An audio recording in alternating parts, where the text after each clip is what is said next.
Technology पहुंचाने के लिए क्या प्रयास? पहले तो मैं एक खुशखबरी देना चाहता हूं।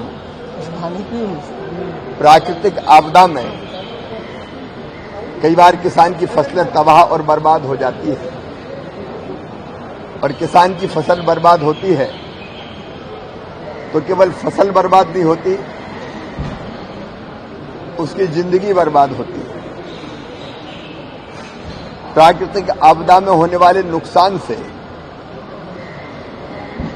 जोखिम से बचाने के लिए प्रधानमंत्री फसल बीमा योजना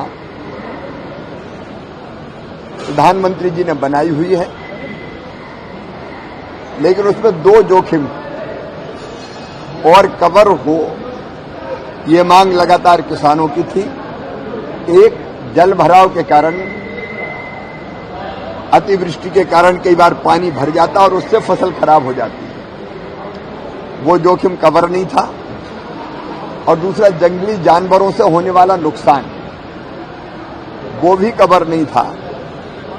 अब हमने फसल बीमा योजना में संशोधन करके ये तय कर दिया है कि अगर जल भराव के कारण नुकसान होगा तो उसका भरपाई भी बीमा कंपनी करेगी, और जंगली जानवर अगर फसल को नुकसान पहुंचाएंगे तो उसकी भी भरपाई की जाएगी, ताकि ये नुकसान से हम किसानों को बचा सकें।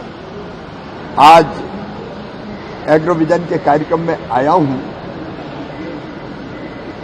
टेक्नोलॉजी का उपयोग खेती के लिए आज बहुत महत्वपूर्ण है, और इसलिए चाहे वो आर्टिफिशियल इंटेलिजेंस हो, मशीन लर्निंग हो, रोबोटिक्स हो, इन सब टेक्नोलॉजी का इस्तेमाल करने के लिए किसानों को प्रशिक्षित भी कर रहे हैं, और डिजिटल एग्रीकल्चर इंफ्रास्ट्रक्चर बनाने का काम भी किया है। बाकी चर्चा विस्तार से एग्रोविजन में करेंगे। बिहार में नई सरकार का गठन हुआ है, एक संतुलित मंत्रिमंडल नीतीश जी के नेतृत्व में बना है। महागठबंधन अब गठबंधन नहीं रहा, गठबंधन टूट रहा है, पार्टियां बिखर रही है और परिवार भी दरक रहे हैं, क्योंकि उनको जन कल्याण से कोई लेना देना नहीं था। स्वार्थों का गठबंधन था और प्राथमिकताएं ही गलत थी। और अब तो ये सिद्ध हो गया है कि जिनके साथ कांग्रेस रहेगी वो डूबेंगे ही। दिल्ली में केजरीवाल जी देख लीजिए, उत्तर प्रदेश में अखिलेश जी देख लीजिए, बिहार में तेजस्वी जी देख लीजिए।